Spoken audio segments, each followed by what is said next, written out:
Ladies and gentlemen, welcome back to another episode of the No ID Podcast. It's me, your boy, Rome Davis. I have here an icon in the game. You seen him at the Funny Bone. You seen him on Michael Colliers' morning radio show. He's traveling all around doing comedy. He is one of, I would say, Virginia GOATs, but I don't want to put him in the spot of Virginia because this man has moved outside of the Virginia comedy scene so far. Inspiration for me to get out the Virginia comedy scene. I'm not going to say overrated, underrated, but I am going to say this man is rated funny. The one and only Cletus Kassady. What's going on, brother? What's going on, man? I don't know whether to call you Rome, JD, Mr. Davis. It's your show, so I want to make sure I'm respectful in everything that I do, man. But thank you so much for having me on, man. I really appreciate it. Man, I appreciate you even giving me the opportunity to bless me with the interview. I was hella nervous trying to end it. Like I DM'd you, I emailed you. Yeah, you was a little bit, you slid into the DMs. It was a little weird. I don't know what to do. No, I really appreciate it. I think that I got a different kind of mindset with that kind of stuff, man. I'm really approachable. I love when people reach out and talk. I don't have a problem with reaching back and talking to people or sharing my experiences or things like that, man. So I'm honored anytime anybody feels like they want to ask me questions. I'm like, word, let's get it. You know what I'm saying? Yeah, man.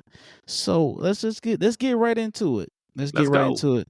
Earlier, like I told you, man, I've seen you all around, but about 2.5 weeks ago was the first time I actually saw you in person, and it was at Ali Siddiq. And when I'm telling you, me and my date were weak as hell when you did the big titty bra joke.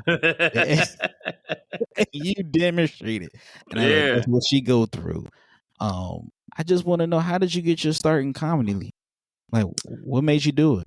Man, so my kind of flow in comedy is a little different than a lot of people's, man. I never grew up wanting to do comedy. I didn't have that as a mind goal. Like, you know how some people wake up every day and they got that sister act too. You wake up in the morning and think you're a singer, then you're a singer. That won't never my thing, man. I went to college to be a gym teacher because I was like, man, who does the most work? I mean, who gets the most money with doing the least work?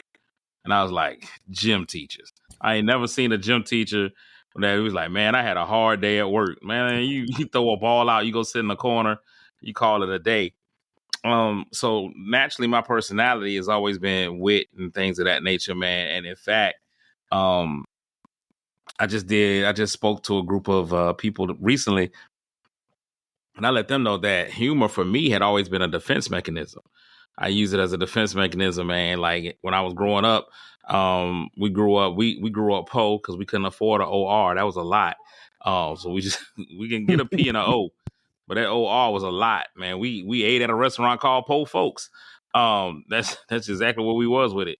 So, I got joked and different things like that. We grew up in the hood, so I had to use it to fight back. So I had to be able to be smart enough and witty enough to joke with anybody, let anybody know, yo, don't even start it. So it got to a point where I was just that good and nobody would even, they were like, yo, that ain't the one you want it with. You know what I'm saying? Where, you had guys who physically you didn't want it with.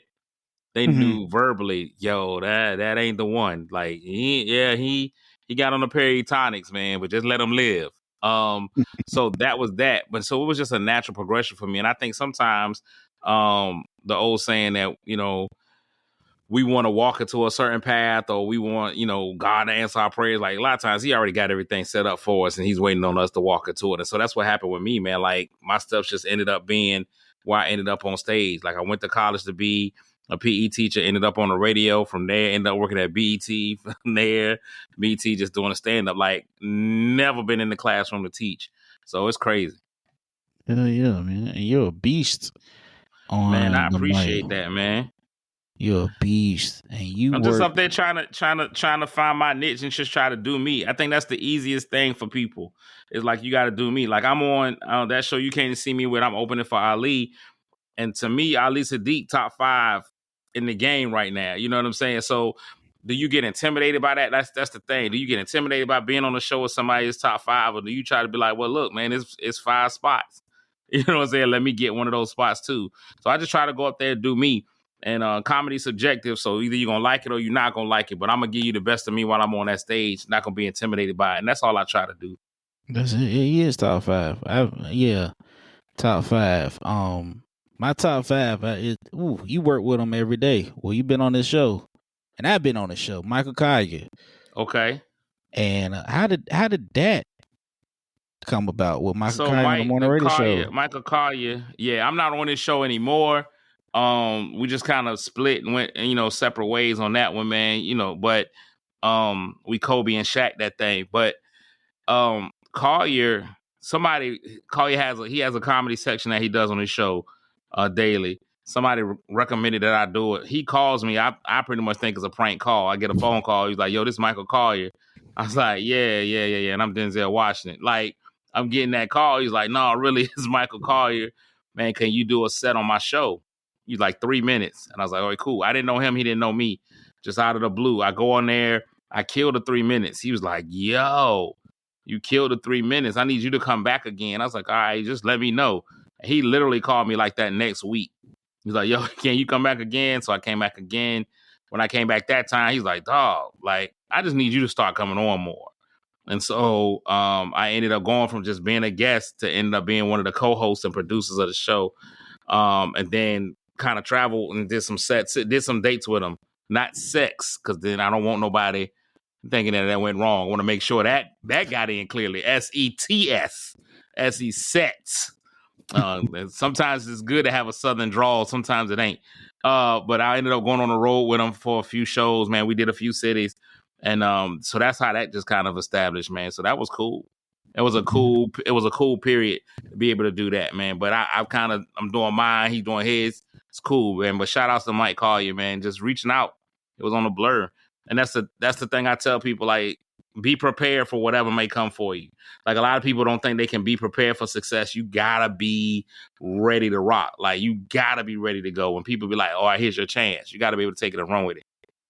That's facts. You just gotta walk that path. God got it all figured out for you, because you ain't got it figured out. He already know what you're gonna do. Can't figure out, man, I was horrible in math. So, it ain't my figure is bad. So it ain't no way I'm gonna worry about somebody else's figure. I can't figure nothing out, man. Like, you look at me, I'm barely in this little box, man. You got your whole body in the box on this screen, man. I am barely in here. It's just head and shoulders. Bro, I'm sitting up right now. I'm trying to hide the COVID belly that's going down right now. Oh, man, at least yours is COVID belly. Mine was before COVID. But now that I know that we can blame it on COVID, that's what I'm calling mine. Like, man, look at this COVID belly. This COVID 36. COVID 42, man. It's bad. I'll take it. Whatever it was. Shit, I feel bad because you got your hat on. I got my hairline showing. Oh, well, you have a hairline, and that's the whole thing. I do not, man. My hairline and my eyebrows got in a terrible argument, man. And they was like, look, one of us got to go. And so the hairline left, and it's just eyebrows left. So, that's what I do. And I don't fight it, man. Like, no woman is gonna know what's really going on until I'm locked in. You're gonna get a hat on me at all times. Like, I'm going to bed in a hat, I'm waking up, skull caps, everything. Like, it's not until you all the way in, you ain't finna know what's going on underneath here, man. This is an ancient Chinese secret underneath my head, man. I can't do it. I recently went to the hospital, man. This is no lie, man. Before they put me on the ambulance, I was like, yo, let me grab a cap real quick. It's not going to happen. Because I'm going to die back here and people know what's going on in my head. No, sir. Yeah, man. How has the comedy scene been? Because, like I said, you've been around and got to work with a lot of names and still establish your name. How has that been? Have you gotten starstruck yet? Or... Nah, I still am not starstruck yet. So there's two things that happen for me, man. I've worked with every man. Like, if you really name it, DL, DC Curry, Ali Siddiq, just about nephew Tommy. Of course, Kev on stage, good friend of mine, Kev, Tony Baker, to hear like I've worked with everybody, right? So I don't get starstruck. And I think that when you get starstruck, is when you don't feel like you belong where they are too. Mm-hmm. Right? So a lot of my esteem has come from, and I'll tell you really who put me in that place. And this is going to sound weird, but it was Magic Johnson. Magic Johnson. I did a show, and like you said, I've been in it a while, so I'm kind of dating myself. One of my first things, I was still in college. Allen Iverson used to have a celebrity softball game. So Allen Iverson has this celebrity softball game. I end up being the host of the celebrity softball game. So at this celebrity softball game, you got Magic Johnson playing, Kevin Garnett, everybody from BET. Like it's a who's who of people for that time frame. So Magic Johnson is at this show, at this game. He's playing in a softball game. At the end of the game, I go down to get Magic Johnson's autograph. And Magic Johnson says to me, dog, why would I give you my autograph? You a bigger star as I am. And I was like, no, because you, first of all, you're Magic Johnson. You're internationally known, locally accepted. Just nobody's having sex with you. But other than that, like, you're Magic Johnson. So that night in the green room, they had an after party that night. We're in the back. They got like a green room for like all the VIPs. At the time, Hits for the Street was on BET. It was a big show. Me and Hits are in there going back and forth. We just playing the dozens. I'm giving him the business. We going back and forth. Like he giving me, I'm coming right back with him. It got so bad, the promoter had to make all the stars leave. He's like, can y'all please go out in this party? Because we done charged all these people. But Magic Johnson, all these people, they all want to sit. Magic Johnson, Kevin Garnett, who's to this day the blackest person I've ever seen in my life. Like, they all wanted to stay in this room to hear me and Hits going back and forth. At this time, Hits got a hit show. You know what I'm saying? So for me, I realized at that point in time, man, you're just as good as they are. They're humans. They shop at Target, Walmart, all that kind of stuff. So I don't necessarily get starstruck. I do appreciate the moments of working with people. Working with Ali, to me, I really appreciated that moment. Because that's my guy. Like I said, I respect him that much. DC Curry, same thing. When I did my show with DC Curry, I was like, dog, I'm in the room with DC Curry. DL Hughley took me out to eat with him afterwards. I'm sitting at the table with DL Hughley. I'm like, dog, I'm sitting at the table with DL Hughley. And he felt that I was enough of his peer to invite me to come eat with him. You know what I'm saying? He invited me to come break bread with him. Now, I don't ever take any of it for granted. I'm a soak up all the knowledge and information I can get from them. I'm still humble around them, but I don't get starstruck, if that makes any sense. It makes sense. It makes sense. Now, I'll be honest. I got starstruck when I did a show for DL Hughley last year. Because that's somebody that I studied, whatever the case may have you. But when we met in that green room at the Funny Bone, he just introduced himself like a normal person working at Target. Like he was just like a homie. He's not an abnormal dude. Like he, at the end of the day, you realize like all of these guys are people. They just have excelled in their careers. Like, you know, nobody walks into McDonald's and be like, oh my God, it's a cashier. You know what I'm saying? Like, if all y'all put on that McDonald's shirt when y'all get in, she ain't like, oh my God, he's on fries. I can't believe I'm talking to the fry guy. Like, if Grimace walk in, you just like, what up, Big G? And you keep it moving, you know? Big facts. I would probably, if I had to get starstruck, it would probably be like some musician that I've never worked with or whatever. Like, it would have to be like if Lauryn Hill walked in the room. And I would probably miss her because she'll be like 3 hours late. Yeah, I saw that. I saw that video. She been doing that shit for over 20 years. All right, didn't time. Right, yeah. I don't know why people go to Lauryn Hill concerts at this point expecting her to be on time. Like, that's on you. Like, at this point, it's your fault for going and expecting her to be on time. But she's still my fave. Like, I would probably get starstruck with Stevie Wonder. If I walk in the room, Stevie Wonder's in the room, I probably wouldn't have nothing to say. I'd probably just be like, and I'd be like, oh my God, don't let them see me. He'd be like, yeah, I watch your stand up all the time, Cletus. I'm like, and I'd be like, wow, Stevlin. Are you still in Virginia? Are you originally from Virginia? Are you still in Virginia? So I was born in Colorado, man, but raised in Virginia, right in the capital city, Portsmouth. So yeah, it's still in Portsmouth. People don't believe me when I say I still live in Portsmouth. Like, I still live in Portsmouth, man. I know how to duck and dive and, shoot back when you got to. I have a vision, without being too deep. My whole thing was, man, I got 2 kids, man, one that I love and one that I'm getting used to. And with my kids, I always had a vision of I'm not going to have to be a father from afar. So people have always been like, yo, you need to move to DC, you need to move to New York, you need to move to LA. And I've been like, but where they gonna be at? You know what I'm saying? So my first priority has always been to them. So I never left. And I've got a vision of, like, if I can make it from here, that's where it's gonna be. And I feel like I can. And I've been blessed to be in a lot of opportunities. And I've lost a lot of opportunities just because I haven't lived in like a LA or New York. But I feel like they'll come back to me. They definitely will, man. So, you started off at the college. How has the comedy scene been for you as you was going up and getting further along into the game? Because, like I said, you're rated funny in my opinion. You know what I mean? Man, I appreciate it, man. Comedy is, I've always excelled. Comedy is, it's a weird business. Comedy is one of the only businesses you can get fired at for being good. Being good can really hurt you in comedy because you got a lot of insecure headliners, and I'm talking about like guys that are on the A-list. So you got a lot of guys on the A-list who are really, really insecure and don't want to work with anybody who they think is going to be a threat to what they got going on. They might steal some shine from them on the show. So being mediocre gets you a lot of work in comedy. Like, if you just good enough to not bomb, like, everybody, man, come on, man, open and do all this stuff. But man, if you good, people like, hey, man, you all right, and you'll never hear from them again. So that has been one of the things that's been difficult.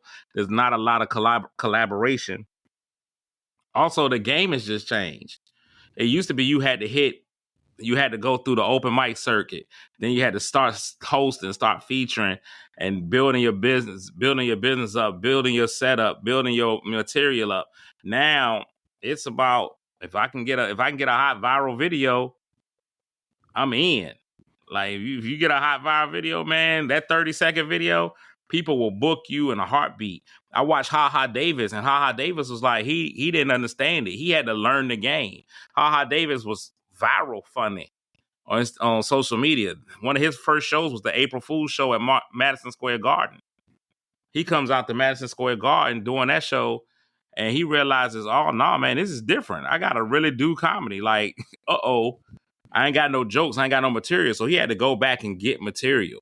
So that's one of the things that has changed in the game. But I've done well, man. I've been able to go, man, I think me and my daughter were counting the other day, man, like 29, 30 of the 50 states to do comedy in, both coasts. I've done a lot of things that I've dreamed of. Been on TV, national televised, and even on the social media stuff with Kev on Stage, a sitcom, done Roland Martin multiple times. So it's been a whirlwind.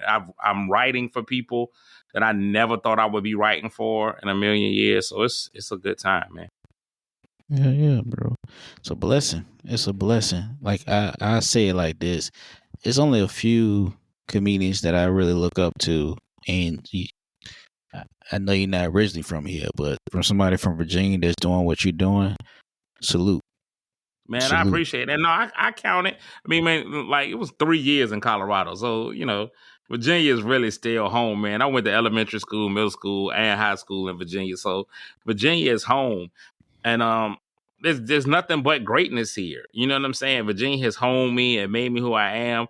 There's so much greatness here. But I want to be one of the greats from Virginia that still is Virginia to the core. And everybody knows that's a Virginia guy. You know what I'm saying? So many times, because Virginia hasn't been put on the map, people look at a lot of our Virginia icons and think they from somewhere else. People look at Pharrell and be like, oh, he got to be from New York. They look at Missy and they be like, she got to be from Atlanta or LA. But you're like, nah, they from right here. And DL Hughley was born in Portsmouth. Mm-hmm. And he only stayed for like a day, but he was born here. They made that stop at Portsmouth General. That's where he was born. Wanda Sykes is Portsmouth. You know what I'm saying? We've got people who are Portsmouth And I ain't just talking about our athletes is crazy, but Virginia has got so much. And when they say there's something in the water, it's true. It's just we got to make it stick to where people recognize Virginia. I'm working on it. And I ain't talking about DC. So all you DMV people, it's not what I'm talking about. I'm talking about real Virginia. Real Virginia, yeah, I agree. I think Virginia has a lot of talent, up and coming and established talent. It just gotta, that's the word, work with each other a little bit. Yeah, we gotta start collaborating, and we gotta realize, man. One of the things I love about LA when I go to LA, right? One of the things I love about LA, you can put people in a room. If there's a writer, an actor, and a photographer or videographer in a room, the writer, the actor, and the videographer can see each other. Be like, yo, look, I write. Yo, I act. I record. Yo, let's put something together on film.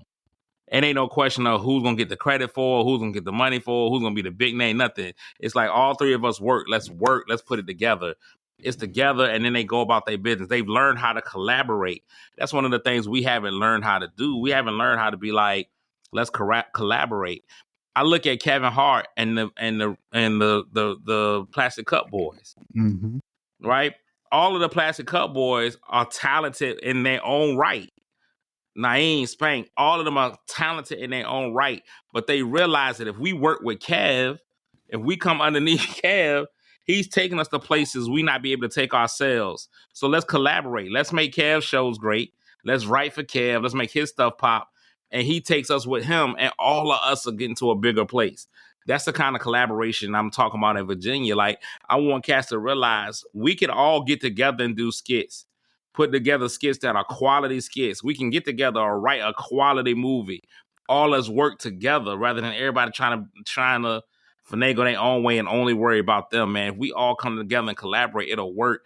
If we look at, and I know I'm going long on your podcast, but if you look at even comedy, go back and look at Eddie Murphy's Raw. Eddie Murphy's Raw is produced by Keenan Ivory Wayans. Keenan, at that time, Keenan was still doing his stand-up, and Eddie was doing stand-up. But Keenan is like, yo, let me get in, help my brother get the way he got to get. It's going to come back for me.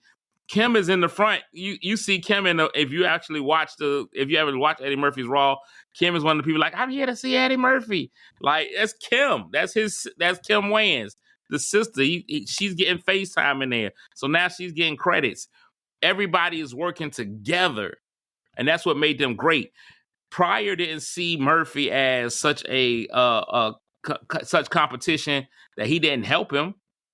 Pryor would give Murphy wisdom. He sit and talk to him. He talked about it. You know what I'm saying? Eddie Murphy talked about it. So now we got cats that if I'm on, I don't want to let you get on. Or, oh man, I ain't talking to Jerome. Like, I ain't going to give him no tidbits. I ain't going to tell him how to do it. That's the wrong way. I should be willing to be like, yo, Jerome got a podcast. Absolutely get on his podcast. Let's push it. You know what I'm saying? And I don't care. I got my own podcast. I don't care if your podcast goes great. That's what's meant for you. That's how it should go. I think everybody wants to be a big fish in a small pond, and they end up drowning. And then you end up suffocating. You do. Let me be a small fish in the ocean with room to grow. You know what I'm saying? We all in this ecosystem. We all go get together. Now, there's going to be some whales out there, man. And you know what? And I probably end up dating all of them. But that's not the point.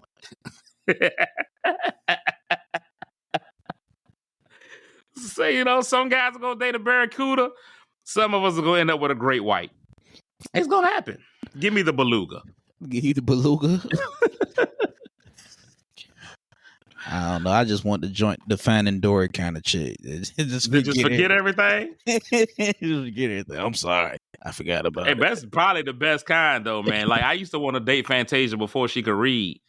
I'd be like, man, I'd be out all week. And she'd be like, where was you at? I'd be like, I left you a note. But that ain't got nothing to do with it. Now that she can read, I don't want her. Like, the next man can have her. The next man can have her. Yeah. Man, I don't know. There's a lot of... I don't know. I do my own thing, man. I'm silent, and I travel and do my thing. And like I said, you were like one of the inspirations because, like my friend, when we went to see you on at Ali Siddiq, we saw you on Ali Siddiq. Well, y'all went to go see Ali, and I just happened to be there. That's what happened. But go ahead. But she was like, I never heard of Cletus. I said, you never heard of Cletus? My homeboy AJ told me about you. I looked you up all over the pandemic, the lockdown. I said, let me tell you something. He's from VA. And she said, I never heard him. I said, I think he was just one of those guys that does his shit, perform, and just bow out. I said, that's exactly what he probably do.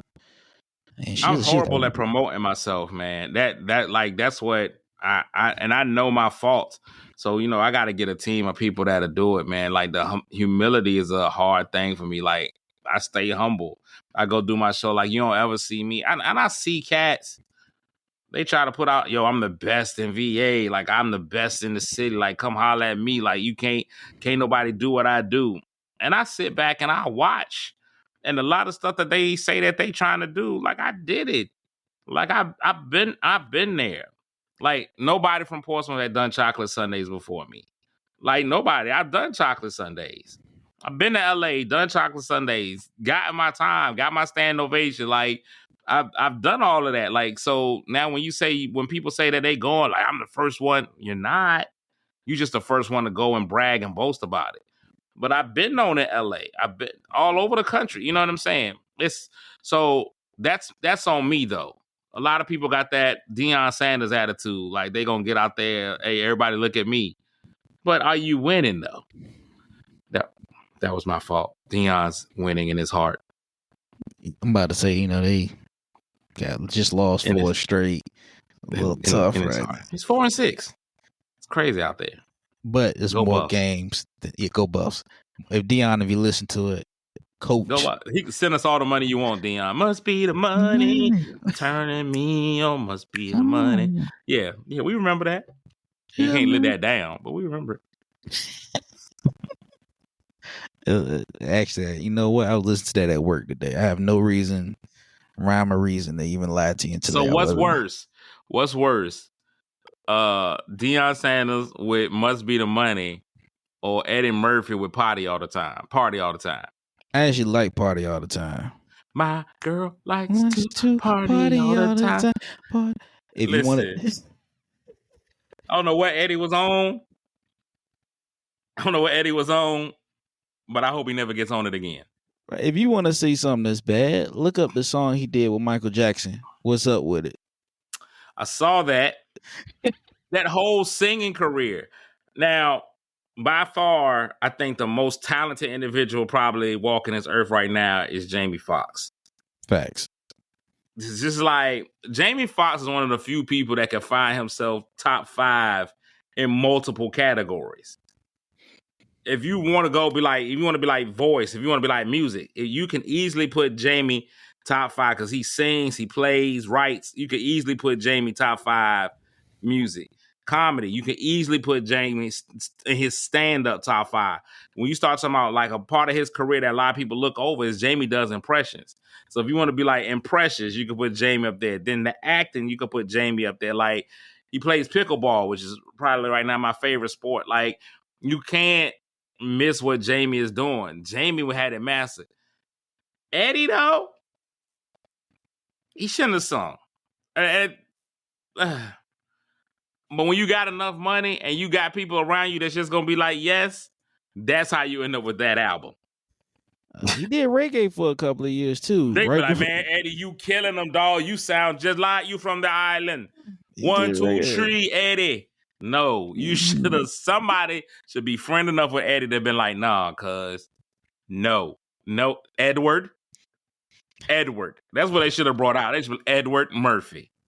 No, he did reggae. You know how you go on Instagram sometimes, man. They got like something on those full page, and I did not know he did a song Michael Jackson until today, and I did not know he did reggae until like a couple of years ago, and I looked it up. And Eddie, I love you. I think you the GOAT. You, Seinfeld are my top 2. But Edward Reagan Murphy. Stop it.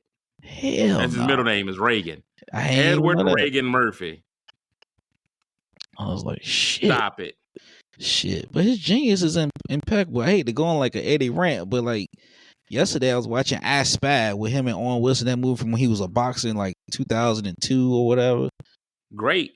He's got Great. a movie, Mr. Church. Like I'm in Mr. Church, like, yo, who is like his acting is top notch.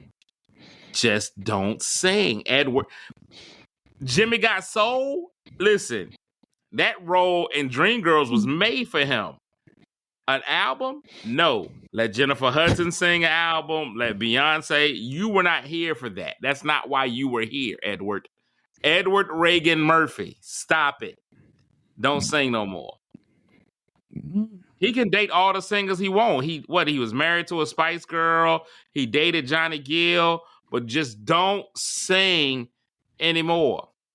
My bad. I said to dating. I don't know if he was dating Johnny Gill. Johnny was just living in the pool house. Yeah, he was Johnny Gill's ex-wife. Right. Johnny Gill's ex-wife. Shit. Just a pivot.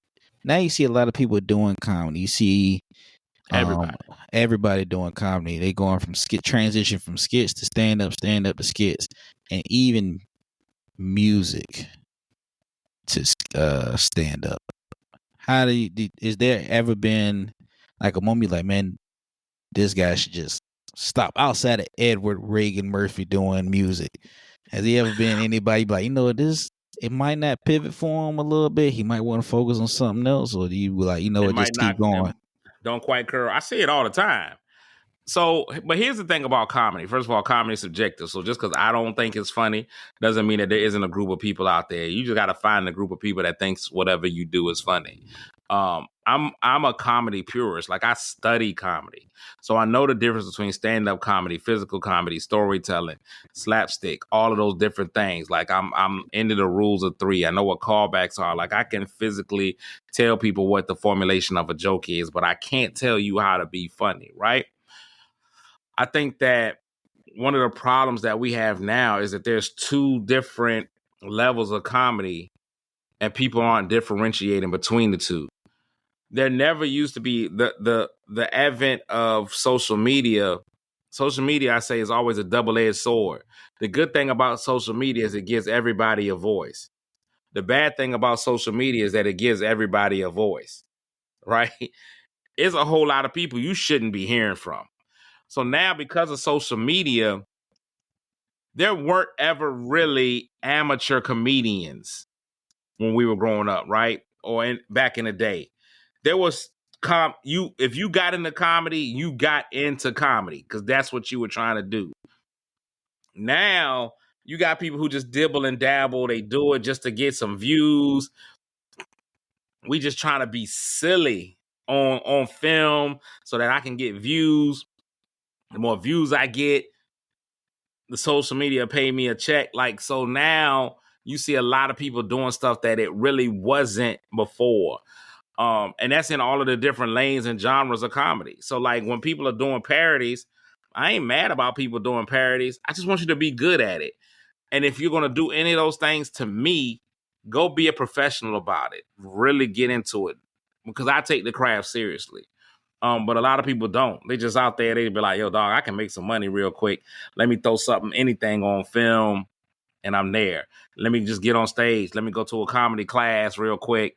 Oh, like cats graduate, and I don't want to disparage you if this is your story, but cats will go to a comedy class and they'll go to a comedy school. They'll graduate on Tuesday. Wednesday night, they done started a room at El Taco Loco. And I'm like, dog, you not ready for that yet. Like, you haven't paid any dues. You haven't learned the game. You ain't even got you no material yet. It's not time for you to be at El Taco Loco. And then El Taco Loco is not even a venue that's ready for comedy.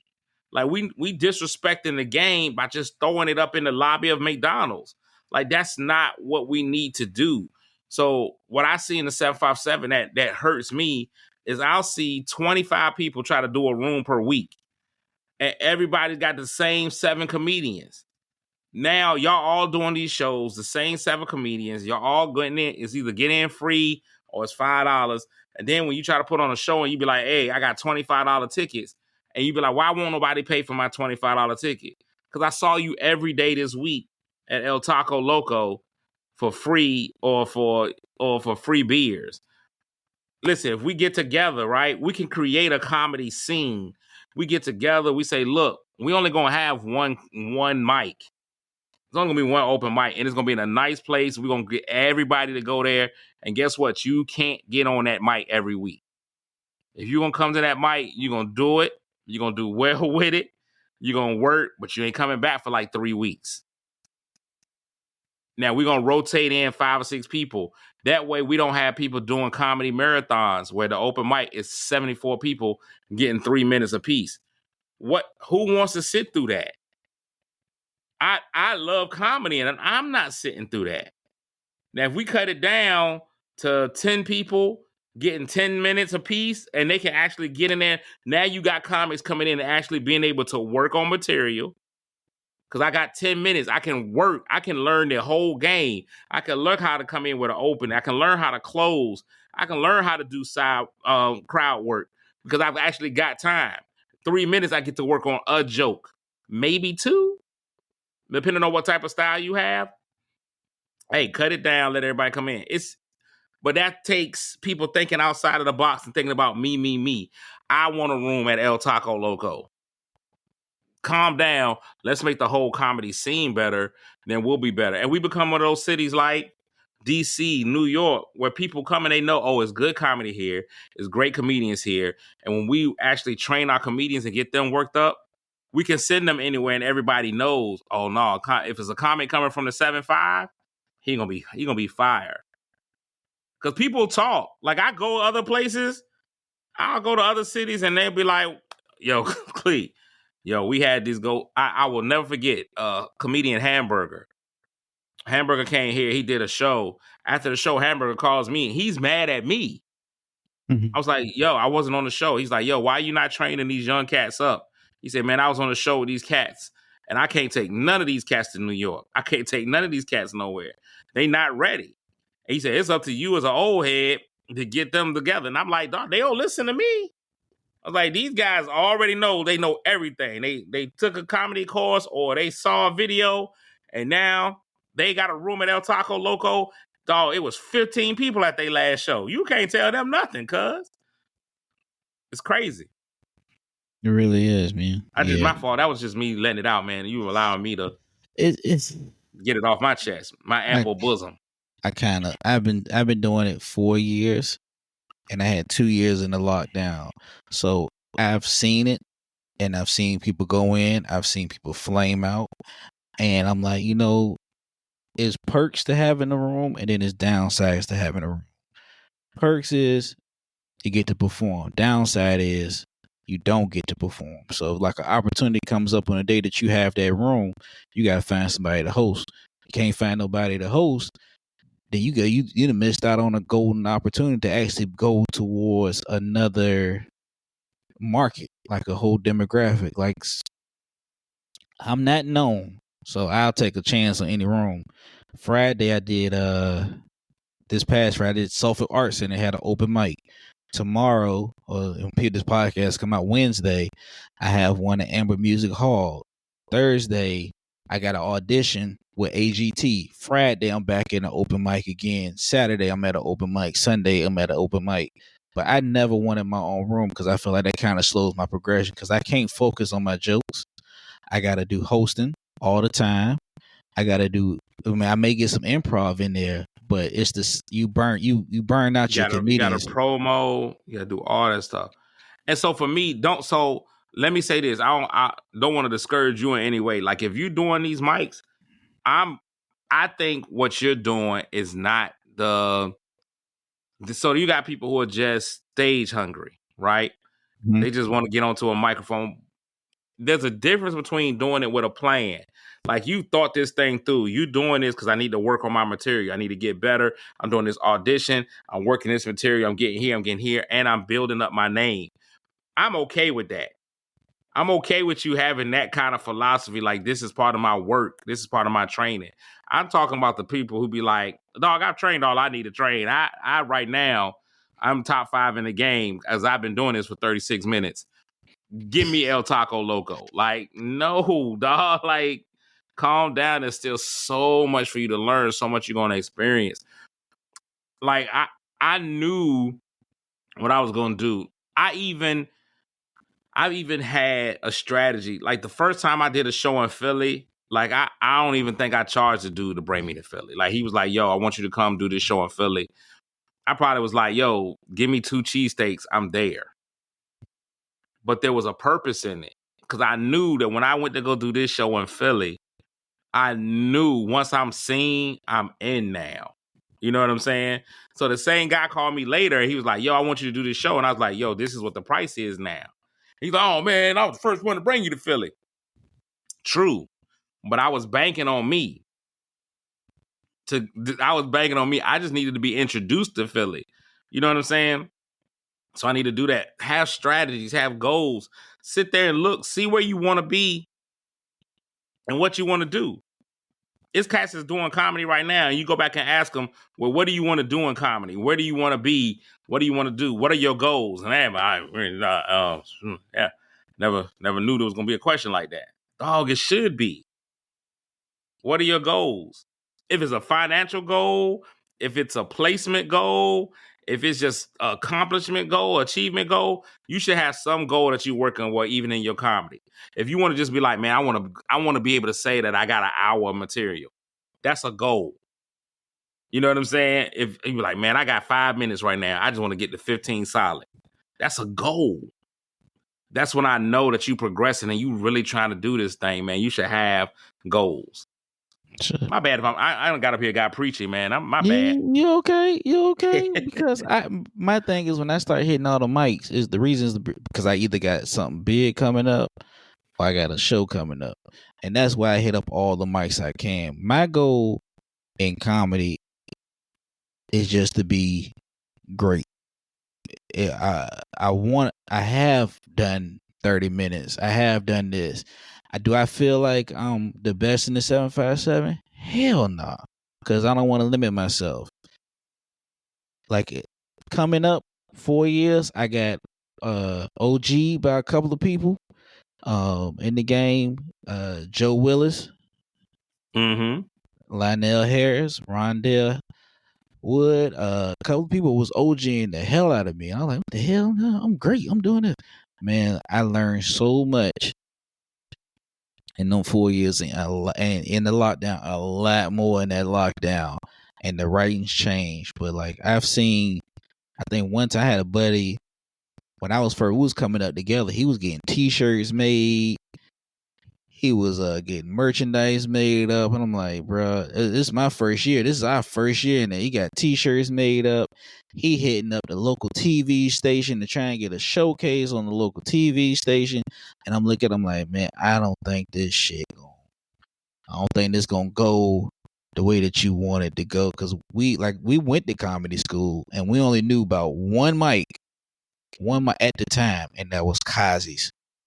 And I was like, bro, like, nah. And I was like, we can't keep performing the same material. I started going out, and I got humbled a couple of times. I had some bad mics, but I've been on the streak now. I've been on a good year and a half, going on 2 year streak of just straight, no bombing and focusing, because I got to send, I got to study. And like you were saying earlier, observational comedy, surreal comedy, political comedy, satire comedy, so many different variations. Crowd work. I think TK Kirkland's the king of crowd work, in my opinion. Now your boy's working them now, and just because Matt Rife is killing it now. Yeah. They different levels though. The way that TK does crowd work is, it'll get you killed. Matt Rife will do, go viral. TK is just the ultimate in disrespect. I mean, I love it though. But then, but like people forget TK Kirkland's like 89 years old. Like people don't know that about him. Like he stay in great shape. He talks sharp. Yeah. So, but TK's dope.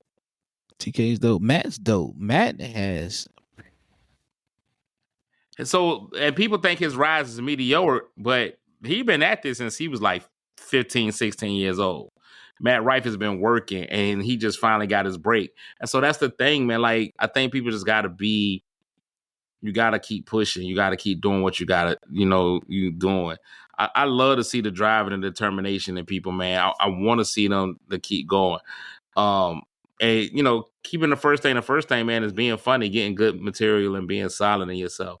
I had somebody, man, they hated me from the moment they met me, like, because they very first show, they came and they had all kinds of merch made. They like, I'm doing my first show. I was like, dog, you got to worry about being funny first. People ain't gonna want to buy your merch if you're not funny. Like, that's got to be your first goal. Like, you can have all the t-shirts, cups, hats, baby rattles, all you want, man. And if you ain't funny, people ain't gonna buy it. Like, your first thing is, let me get my material down. Let me learn how to be funny first. And then you can start worrying about getting merch and stuff, man. Like, some of the best don't have no merch. Ali don't sell no merch. I was just worried about being funny. See, you dropped a lot of jewels on this interview. And like I said, I appreciate it, man, because I ain't gonna lie. I was like, man, I don't think he gonna show up to the interview. Oh no, man! If I say so, I'm about one of the things you'll find out about me, man. The more that you're around me, the more that you talk to me, I'm a big relationship person, man. I put relationship usually over finance and all that kind of stuff. So I really believe that the energy that you put out to people is the energy that you get back. So I try to make sure that I'm good to people. If somebody reaches out and say, "Can you come?" If I say yeah, I'm gonna be there. You know what I'm saying? Now, if I say let me think about it, there's a good chance I'm not gonna come. Or I'll try. If I hit you with a I'll try, that's gonna be rough. But man, you stayed on it. You was like, yo. I was like, well, what you talking about? What day? He's like, yo, I'm talking about Tuesday, 8:30. What up? I was like, oh, he real then. Okay, all right, yeah, I'm in then. So yeah, man, I appreciate you reaching out, man. Word. Yeah, man. Yep. Hey, man, I had to come correct. So Yeah, and I appreciated it. I appreciate you, brother. I about to say I got a show on the 25th on Black Friday if you want to pull up, man. Man, you got Black Friday, then I'm right there and right after you, man. So you got Black Friday. I got the 26th at Funny Bone. At Funny Bone, yeah, the 26th, man. Hit me up, man. I'll let you get a guest spot, man. Get you. I ain't that type of dude that's gonna lie to you, man. So you hit me up, man. I'll be like, man, you can get a 3 to 5. I'll put you on sight unseen, man. So yeah, that's if you're available. That's the Sunday after, man. Yep. So my man Anthony Oakes out of DC is hosting. Comedian Stiletto out of Maryland is going to come and feature. Then I'm a headline. I'm gonna do hours. It's one night only, so it's gonna be fun, man. Because it's gonna be a little bit different, but it's gonna be fun. Like I'm having a good time. I'm working up. I'm gonna do a special. I'm shooting a special April 6th of next year. So we're trying to work some of the not the material for the special, but some of what's going on for the special. You just got to kind of be there, man. So everybody that's listening, man, not only do I want you to support this man, but you come out and support me, man, on the 26th, that Sunday. And if y'all support him, man, he'll be out there too at the Funny Bone, getting the guest spot here. Man, appreciate that, brother. Absolutely.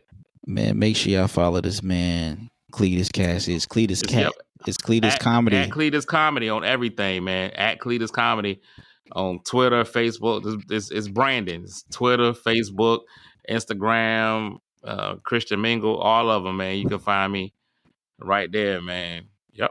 Yeah, man. Make sure y'all follow me, Comedian Rome, on all social media platforms. Rome wasn't built in a day. Hell no. Hell no. Hell no. You follow me, I follow back. That's my thing, because I got to show love back. I'm going to go ahead and sign on off. I'm going to stop.